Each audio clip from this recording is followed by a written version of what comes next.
Shri site of ടാരോട്ടിലേക്ക് എല്ലാവർക്കും സ്വാഗതം. നമുക്കിന്നൊരു റീഡിങ് എടുക്കുകയാണ്. നമ്മൾ 2 ദിവസം തിരക്കിലായിരുന്നു. അപ്പോൾ നമുക്ക് റീഡിങ് നോക്കാം. എന്താണ് നിങ്ങളുടെ ജീവിതത്തിൽ സംഭവിച്ചത്, നമ്മളതാണ് നോക്കുന്നത്. അല്ലെങ്കിൽ ഇനി സംഭവിക്കാനിരിക്കുന്നത് ഇതാണ്. കഴിഞ്ഞു പോയ കാര്യങ്ങൾ എന്തായിരുന്നു, നമുക്കത് വന്നത് എല്ലാവർക്കും അല്ല.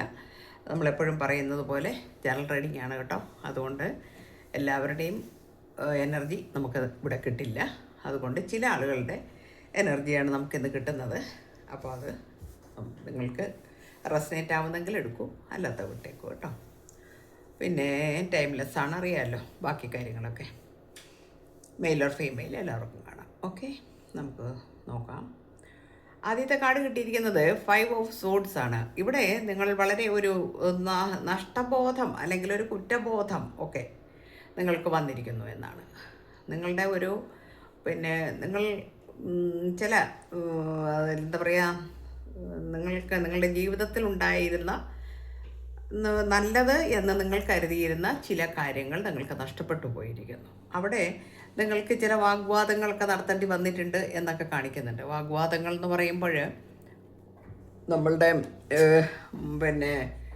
നിങ്ങളുടെ കാര്യങ്ങൾ കറക്റ്റ് അല്ലാതെ വന്നപ്പോൾ നിങ്ങളുടെ വ്യക്തിയുമായിട്ട് നിങ്ങൾ അവിടെ കുറച്ചൊരു ഭയങ്കരമായ പ്രശ്നങ്ങളിലേക്ക് വന്നിരിക്കുന്നു. ആ പ്രശ്നങ്ങൾ എന്ന് പറഞ്ഞാൽ ഒരു അടി തന്നെ ആയിക്കൊള്ളണം എന്നില്ല, ആ സമയം വരെ എത്തി എന്നുള്ളതാണ്. അപ്പോൾ അതിൽ നിന്നൊക്കെ നിങ്ങൾ വളരെയധികം മാനസികമായിട്ടൊക്കെ തകർന്നു പോവുകയും അതുപോലെ തന്നെ വാക്കേറ്റങ്ങളൊക്കെ വന്നിട്ടുണ്ട് അവിടെ. നല്ലതുപോലെ കയ്യേറ്റം വരെ വന്നു എന്നൊക്കെ പറയാം. കയ്യേറ്റങ്ങൾ വരെ വന്നിട്ടുണ്ടെന്നാണ് കാണിക്കുന്ന കാർഡ്. കാണിക്കുന്നത് എങ്ങനെയാണ്, നിങ്ങൾക്ക് എങ്ങനെയാണ് നോക്കൂ. അപ്പോൾ അത്രയും ചില പ്രശ്നങ്ങൾ നിങ്ങളുടെ ലൈഫിൽ ഉണ്ടായിട്ടുണ്ട് എന്ന് കാണിക്കുന്നുണ്ട്. ഫാമിലി ആയിരിക്കാം, അതല്ലെങ്കിൽ നിങ്ങളുടെ ബന്ധം എന്താണോ അത് നോക്കൂ കേട്ടോ. 7 ഓഫ് വാൻസ് വന്നിട്ടുണ്ട്. 7 ഓഫ് വാൻസ് എന്ന് പറയുമ്പോൾ, എന്നാൽ നിങ്ങൾ ഈയൊക്കെ വിഷയങ്ങളൊക്കെ വന്നിട്ടുണ്ടെങ്കിലും നിങ്ങൾ അതിനെയൊക്കെ അതിജീവിച്ചു എന്നാണ്. 7 ഓഫ് വാൻസ് എന്ന് പറയുമ്പോൾ നിങ്ങൾ അതിനെയൊക്കെ അതിജീവിക്കുക എന്ന് പറഞ്ഞാൽ ചെറുത്ത് തോൽപ്പിക്കുക എന്ന് പറയില്ലേ, നമ്മൾ ചെറുത്ത് തോൽപ്പിച്ചു എന്നാണ്. അതിലൊരു ആ ഒരു കാര്യത്തിൽ ചെറിയൊരു വിജയം നിങ്ങൾക്കുണ്ടായിട്ടുണ്ട് എന്നും കാണിക്കുന്നുണ്ട്. വളരെ മാനസികമായ സംഘർഷത്തിലായിരുന്നു. ഇവിടെ ഒരു ഡിസോണസ്റ്റ് വന്നിട്ടുണ്ടെന്നാണ്. അപ്പോൾ ഡിസോണസ്റ്റ് എന്ന് പറയുമ്പോൾ എന്താണ്, നമ്മൾ വിശ്വാസം ഇല്ലാത്ത ഒരവസ്ഥയിലേക്ക് വന്നു. അപ്പോൾ ഒരുപാട് നുണകളൊക്കെ നിങ്ങളോട് പറഞ്ഞിരിക്കുന്നു. അപ്പോൾ നിങ്ങളെ എങ്ങനെയൊക്കെയാണ് ചതിച്ചിരിക്കുന്നത്, അതൊക്കെ നിങ്ങൾ ആദ്യ കാലങ്ങളിലൊക്കെ വിശ്വസിച്ചു. അങ്ങനെ നിങ്ങളുടെ ജീവിതം ഒരു ദുരന്തം എന്ന രീതിയിലാണ് നിങ്ങൾ കൊണ്ടുപോയിരുന്നത് എന്ന് കാണിക്കുന്നുണ്ട്. എന്നാൽ നിങ്ങളുടെ ആ ഒരു സമയം മാറുകയാണ് നിങ്ങൾക്കിപ്പോൾ. അതൊക്കെ മാറി. കാരണം വെച്ചാൽ നിങ്ങൾക്ക് നിങ്ങളുടെ വീൽ ഓഫ് ഫോർച്യൂണാണ് വന്നിരിക്കുന്നത്. അപ്പോൾ അത് വരിക എന്ന് പറഞ്ഞാൽ നിങ്ങളുടെ ഇതുവരെ ഉണ്ടായിരുന്ന ആ ഒരു ഡെസ്റ്റിനി അല്ലെങ്കിൽ ആ ഒരു വിധി, നമ്മളൊരു ജീവിതത്തിൽ ചില കാര്യങ്ങൾ നമുക്ക് പോസിറ്റീവായിക്കൊള്ളണം എന്നില്ലല്ലോ. അതുകൊണ്ട് തന്നെ ചില സങ്കടങ്ങൾ, ദുഃഖങ്ങൾ, നമ്മൾ അനുഭവിക്കേണ്ടതായ കുറച്ച് ട്രാജഡീസ്, ട്രോമ, ഇതൊക്കെ നമുക്ക് അനുഭവിക്കേണ്ടി വന്നു ആദ്യകാലങ്ങളിൽ കാർഡ്സ് കാണിക്കുന്നുണ്ടത്. എന്നാൽ ഇപ്പോൾ അതിൽ നിന്നൊക്കെ ഒരു വ്യത്യാസം, ഒരു സമയം മാറിയിരിക്കുന്നു എന്നാണ്. വീൽ ഓഫ് ഫോർച്യൂൺ ആണ് വന്നിരിക്കുന്നത്. ഇവിടെ നിങ്ങളൊരു ഫ്രണ്ട്ഷിപ്പ് കൂടിയിട്ടൊരു ബിസിനസ് കാര്യങ്ങളൊക്കെ ചെയ്യാൻ വേണ്ടിയിട്ട് പ്ലാൻ ചെയ്യുന്നു എന്ന് കാണിക്കുന്നുണ്ട്. അപ്പോൾ സാമ്പത്തികമായിട്ടും ഒക്കെ നിങ്ങൾ കുറച്ചൊക്കെ വരുമാനം നഷ്ടപ്പെടുകയും, അല്ലെങ്കിൽ നഷ്ടപ്പെട്ടിട്ടില്ലെങ്കിൽ തന്നെയും നിങ്ങൾക്ക് അതിൻ്റെ അതൊക്കെ കോൺസെൻട്രേറ്റ് എന്തെങ്കിലും ബിസിനസ് ചെയ്യുന്നവരാണ് നിങ്ങളെങ്കിൽ, അല്ലെങ്കിൽ നിങ്ങൾക്ക് സാമ്പത്തിക ഇടപാടുകളിൽ ഒക്കെ നിങ്ങൾക്ക് കുറച്ച് ഇടിവ് അല്ലെ വിഷമങ്ങളൊക്കെ വന്നിരിക്കാം ആ കാലങ്ങളിൽ. എന്നാൽ ഇപ്പോൾ നിങ്ങളൊരു എന്താ പറയുക, ഒരു കൂട്ടു ബിസിനസ്, പാർട്ട്ണർഷിപ്പ് ബിസിനസ് കാര്യങ്ങൾ ഒക്കെ നിങ്ങൾ ചെയ്യുവാൻ ആരംഭിച്ചിരിക്കുന്നു, അല്ലെങ്കിൽ അതിനുള്ള ടൈം നിങ്ങൾക്ക് വരുന്നു എന്നാണ്. ഇവിടെ നിങ്ങൾ വളരെയധികം ഒരു ഇൻറ്റ്യൂട്ടീവ് പവർ വർദ്ധിക്കുകയും നിങ്ങളിലേക്കൊരു ആത്മീയ പരിവേഷം കടന്നു വരികയും ചെയ്തിരിക്കുന്നു. കാരണം നമുക്ക് എല്ലാം നഷ്ടപ്പെട്ട് കഴിയണ ആ ഒരു അവസ്ഥയിലാണ് നമ്മൾ കൂടുതലും ഈശ്വരനെ വിളിക്കുക. നമ്മൾ ഈശ്വര വിശ്വാസമുള്ളവരാണെങ്കിൽ പോലും നമുക്ക് എല്ലാ ഭാഗ്യങ്ങളും ഒക്കെ ഉണ്ടെങ്കിൽ നമ്മൾ എന്നും അത് വിളിക്കും, നമ്മൾ ചെയ്യില്ല എന്നല്ല.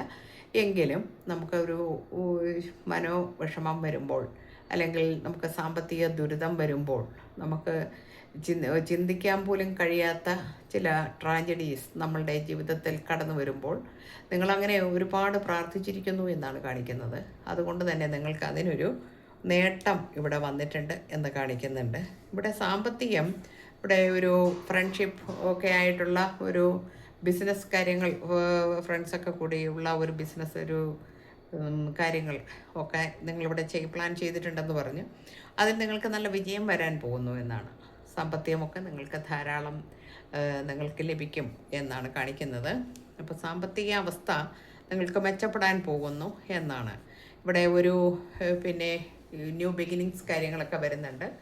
വളരെ ബുദ്ധിപരമായിട്ടാണ് നിങ്ങൾ കാര്യങ്ങൾ ചെയ്യുന്നത് എന്ന് കാണിക്കുന്നു. ബുദ്ധിപരമായി എന്ന് പറയുമ്പോൾ നമുക്ക് നഷ്ടപ്പെട്ടു പോയ പല കാര്യങ്ങളും നമ്മളുടെ ജീവിതത്തിൽ അനുഭവങ്ങളായിട്ടുണ്ട്. ആ അനുഭവങ്ങളെ നമുക്ക് എന്ത് ചെയ്യാം, അതിനെ നമുക്ക് നഷ്ടപ്പെട്ടല്ലേ നമുക്ക് നമ്മുടെ ജീവിതത്തിൽ സംഭവിച്ചിരിക്കുന്ന ചില തിരിച്ചടികളെ പിന്നീട് ഒരിക്കൽ അത് നമ്മളുടെ ഒരു അവസരമായിട്ടൊക്കെ നമുക്ക് കാണാൻ പറ്റും. കാരണം നമ്മൾ അനുഭവങ്ങളുണ്ടെങ്കിൽ നമുക്ക് സുഖമാണ്.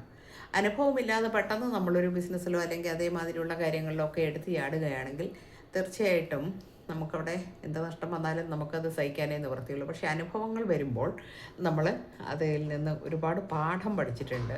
ആ പാഠങ്ങൾ നിങ്ങൾ ജീവിതത്തിൻ്റെ ഒരു മൂല്യത വർദ്ധിപ്പിക്കാൻ വേണ്ടി ഉപയോഗിക്കുന്നു എന്നും, ആ ബിസിനസ് അല്ലെങ്കിൽ നിങ്ങളുടെ ലൈഫ് ഒക്കെ ഇപ്പോൾ നിങ്ങൾക്ക് കുറച്ച് ചിന്തിച്ച് തീരുമാനങ്ങൾ എടുക്കുവാനുള്ള ആ ഒരു കാര്യങ്ങൾ വന്നിരിക്കുന്നു എന്നൊക്കെയാണ് നമുക്കിവിടെ കാർഡ് കിട്ടിയിരിക്കുന്നത്. ഇവിടെ എല്ലാം ക്യൂൻ ഓഫ് പെൻറ്റക്കിൾസിൻ്റെ കാർഡാണ് കൂടുതൽ, പെൻറ്റക്കിൾസ് കാർഡാണ് കൂടുതൽ വരുന്നത്. അതിൽ ക്യൂൻ ഓഫ് പെൻറ്റക്കിൾസും വന്നിട്ടുണ്ട്. ഇപ്പോൾ നിങ്ങൾ ഇരിക്കുന്ന അവസ്ഥ ഏതായാലും, അതായത് നിങ്ങൾ പിന്നെ പാസ്റ്റിൽ നിങ്ങൾ കുറേയധികം വിഷമങ്ങൾ അനുഭവിച്ചെങ്കിലും പ്രസൻറ്റ് കണ്ടീഷനിൽ നിങ്ങളിപ്പോൾ ഈ ഒരു അവസ്ഥയിലേക്ക് വരുന്നു എന്നാണ്. വളരെയധികം ജീവിതത്തിൽ ഒരു എന്താ പറയുക, എല്ലാത്തിനെയും നമ്മളൊരു അടിസ്ഥാനം ഉണ്ടാക്കിയെടുത്ത് നമ്മളുടെ കരിയറായാലും ഫിനാൻസ് ആയാലും നമ്മളുടെ ജീവിതത്തിന് ഒരു മുന്നോട്ടുള്ള ഒരു കുതിച്ചു പായലിലേക്ക് നിങ്ങൾ എത്തിച്ചിരിക്കുന്നു. അവിടെ നിങ്ങൾക്ക് വിജയം വരുന്നു എന്നാണ് ക്യൂൺ ഓഫ് പെൻറ്റക്കിൾസ് കാർഡ് വരുന്നത്. അവിടെ നല്ല സ്ട്രോങ് ആയിരിക്കുന്നു നിങ്ങളിപ്പോൾ. നിങ്ങൾ ബിസിനസ് ചെയ്യുന്ന ആളാണെങ്കിലും ഇനി ഒരു എംപ്ലോയി ആണെങ്കിലും നിങ്ങൾ ആദ്യം വന്ന തകർച്ചകൾ നിങ്ങളുടെ ജീവിതത്തിൽ നിങ്ങളെ ബാധിച്ചിട്ടുണ്ട്, അല്ലെങ്കിൽ നിങ്ങളുടെ വ്യക്തി നിങ്ങളെ ചതിച്ചിട്ടുണ്ട് എങ്കിലും എന്ത് തന്നെയാണെങ്കിലും അതിൽ ഇതിനകത്ത് ഫിനാൻസ്, കരിയർ, അല്ലെങ്കിൽ നമുക്ക് റിലേഷൻഷിപ്പ്, എല്ലാ കാര്യങ്ങളും നോക്കാം, പിന്നെ ഫാമിലി, ഇതൊക്കെ ആണെങ്കിൽ ഏതിനകത്താണെങ്കിലും ആ രീതിയിലുള്ള വിഷമങ്ങൾ നിങ്ങളെ വല്ലാതെ വേദനിപ്പിച്ചിട്ടുണ്ടായിരുന്നു എങ്കിലും ഇപ്പോൾ നിങ്ങൾ അതെല്ലാം തരണം ചെയ്തിരിക്കുന്നു എന്നാണ് ഇവിടെ വരുന്നത്. തരണം ചെയ്തിരിക്കുന്നു എന്ന് പറയുമ്പോൾ എന്താണ്, നിങ്ങളുടെ ജീവിതത്തിലെ ആ കഷ്ടകാലമൊക്കെ തീർന്നു, ഇനിയിപ്പോൾ നിങ്ങൾക്കൊരു സുവർണകാലം വരുന്നു എന്നാണ്. അതോടൊപ്പം തന്നെ 2 ഓഫ് കപ്സ് എന്ന് പറഞ്ഞ ഒരു എനർജി വന്നിട്ടുണ്ട്. 2 ഓഫ് കപ്സിൻ്റെ എനർജി വരിക എന്ന് പറയുമ്പോൾ നിങ്ങളുടെ ആ ഒരു സോൾമേറ്റ്, അല്ലെങ്കിൽ ഒരു നിങ്ങളുടെ വിധി, ഡെസ്റ്റിനി, നിങ്ങൾക്കൊരു ബന്ധം, സ്നേഹബന്ധം, ആ ബന്ധം നിങ്ങളിലേക്ക് കടന്നു വരുന്നു എന്ന് കാണിക്കുന്നു. അല്ലെങ്കിൽ വന്നവരുണ്ടാകാം ഇപ്പോൾ. അപ്പോൾ പുതിയ ഒരു ജീവിതത്തിലേക്ക് നിങ്ങൾ ചുവടുറപ്പിക്കാൻ പോകുന്നു. അത് ഇമോഷണൽ ഫീലിങ്സ്, എല്ലാ കാര്യങ്ങളിലും നിങ്ങൾക്ക് ഫുൾഫിൽമെൻറ്റ് തരുവാൻ വേണ്ടി ഉള്ള ഒരു പാർട്ട്ണർ ആണ് എന്നാണ് കാണിക്കുന്നത്. എത്ര പേർക്ക് അങ്ങനെ വന്നിട്ടുണ്ടെന്നൊന്ന് പറയണം കേട്ടോ. അപ്പം നമുക്ക് വരാൻ പോകുന്ന കാര്യങ്ങൾ ഇനി ഈ രീതിയിലുള്ള കാര്യങ്ങളൊക്കെയാണെന്നാണ് നമുക്കിപ്പോൾ കാർഡ്സ് നമ്മളോട് പറയുന്നത്. ഇനി നമുക്കൊരു കാർഡ് കൂടെ എടുത്ത് നോക്കട്ടെ. അപ്പോൾ ഒരുപാട് കാര്യങ്ങൾ നിങ്ങളുടെ ജീവിതത്തിൽ ഇനിയും സംഭവിക്കാൻ ഇരിക്കുന്നു എന്നാണ്. ഓക്കെ, അപ്പോൾ ഒന്ന് അവിടെ അടുത്ത കാർഡ് ദ സൺ ആണ് വന്നിരിക്കുന്നത്. ദ സൺ എന്ന് പറയുമ്പം സൺ നിങ്ങളുടെ പ്രോസ്പെരിറ്റിയെ, അബണ്ടൻസിനെ, വിവാഹത്തിനെ ഒക്കെയാണ് കാണിക്കുന്നത്. അപ്പോൾ നിങ്ങൾക്കൊരു വിവാഹം, നിങ്ങളുടെ ജീവിതത്തിലെ പ്രോസ്പെരിറ്റി നമുക്ക് നേരത്തെ കണ്ടു, നമ്മൾ അബണ്ടൻസ് ഒക്കെ കണ്ടു. അതോടൊപ്പം നിങ്ങളുടെ ജീവിതത്തിലേക്ക് ഒരുപാട് വെളിച്ചം കടന്നു വരുന്നു. വെളിച്ചം കടന്നു വരിക എന്ന് പറഞ്ഞാൽ ഭാഗ്യങ്ങൾ വരുന്നു, ജീവിതത്തിൽ സന്തോഷം വരുന്നു. എല്ലാ അർത്ഥത്തിലും നിങ്ങൾക്ക് ഒരു നല്ല കാലം വരാൻ പോകുന്നു എന്നാണ് നമുക്ക് ഈ കാർഡ് കൊണ്ട് നമുക്കിന്ന് അർത്ഥമാക്കുന്നത്. അപ്പോൾ ഇതുവരെ അനുഭവിച്ച വിഷമങ്ങൾ എല്ലാം തന്നെ നിങ്ങൾക്ക് വിട്ടുപോകുന്നു. നിങ്ങളുടെ കാലചക്രം മാറിയിരിക്കുന്നു. നിങ്ങൾക്ക് പുതിയ പുതിയ പുതിയ പിന്നെ അവസരങ്ങൾ നിങ്ങളുടെ ജീവിതത്തിലേക്ക് കടന്നു വരുന്നു, നേട്ടങ്ങൾ വരുന്നു. ഇതൊക്കെയാണ് നമുക്കിന്ന് കിട്ടിയിരിക്കുന്ന കാർഡ്സ്. ആ കഴിഞ്ഞു പോയ കാലത്തെക്കുറിച്ച് ഓർത്ത് വിഷമിക്കേണ്ട യാതൊരു കാര്യവുമില്ല. കാരണം നിങ്ങൾക്ക് എല്ലാ സൗഭാഗ്യങ്ങളുമാണ് വരുന്നത്. ഇവിടെ 2 ഓഫ് കപ്സ് അടക്കം വന്നിട്ടുണ്ട്. 2 ഓഫ് കപ്സ് വന്നിരിക്കുക എന്ന് പറഞ്ഞിട്ടുണ്ടെങ്കിൽ നേരത്തെ ഞാൻ പറഞ്ഞു, നിങ്ങൾക്ക് ഏറ്റവും മനസ്സിനിണങ്ങിയ ഒരു പങ്കാളി, ജീവിത പങ്കാളിയാണ് നിങ്ങളുടെ അടുത്തേക്ക് വരുന്നത്. അത് വിവാഹത്തിൽ കലാശിക്കുമെന്നാണ്. അത് സൺ വരുന്നത് എല്ലാമാണ്, അതായത് അബണ്ടൻസ്, പ്രോസ്പെരിറ്റി, പിന്നെ അതുപോലെ തന്നെ മാരേജ്, അങ്ങനെയുള്ള എല്ലാ കാര്യങ്ങളും നമുക്കിവിടെ സംഭവിക്കാൻ പോകുന്നു എന്നാണ്. അപ്പോൾ നമ്മളിന്നൊരു ഷോർട്ടാണ് എടുത്തിരിക്കുന്നത്. നമുക്കിന്ന് വൈൻഡപ്പ് ചെയ്യുകയാണ്. അതുപോലെ തന്നെ പിന്നെ നമുക്ക് പറയാനുള്ളത് എല്ലാവർക്കും അറിയാം. പിന്നെ നമ്മളെ ചാനൽ ലൈക്ക് ചെയ്യണം, കമൻറ്റ് ചെയ്യണം. അപ്പോൾ നിങ്ങൾക്ക് എത്ര പേർക്ക് ഇത് കമൻറ്റിലൂടെ എന്നെ അറിയിക്കണം, എത്ര പേർക്കാണ് ഇത് നിങ്ങൾക്ക് റെസനേറ്റ് ആയിരിക്കുന്നത് എന്നുള്ള കാര്യം. കാരണം ഇതങ്ങനെ എല്ലാ ആളുകൾക്കും ചേർന്നൊക്കെ പിന്നെ പറ്റില്ല. കാരണം ഇത് ജനറൽ റീഡിങ് ആയതുകൊണ്ട്. എന്നാലും ജനറൽ റീഡിങ് ആണെങ്കിലും ചില ആളുകളുടെ എനർജി ഇവിടെ വന്നിട്ടുണ്ട്. അപ്പോൾ ഇങ്ങനെയൊക്കെയാണ്. വളരെയധികം കഷ്ടപ്പെടുന്ന കുറേ ആൾക്കാരുടെ, അല്ലെങ്കിൽ വളരെ മാനസികമായി തകർന്നിരിക്കുന്നവരെ കുറേ പേരുടെ കമൻസ് കാണാറുണ്ട് ഞാൻ. അപ്പോൾ അങ്ങനെയുള്ളവർക്കൊക്കെ ആയിരിക്കാം ഇങ്ങനെ വന്നിരിക്കുന്നതെന്ന് എനിക്ക് തോന്നുന്നുണ്ട്. എല്ലാവർക്കും നല്ലത് വരട്ടെ. Thank you universe.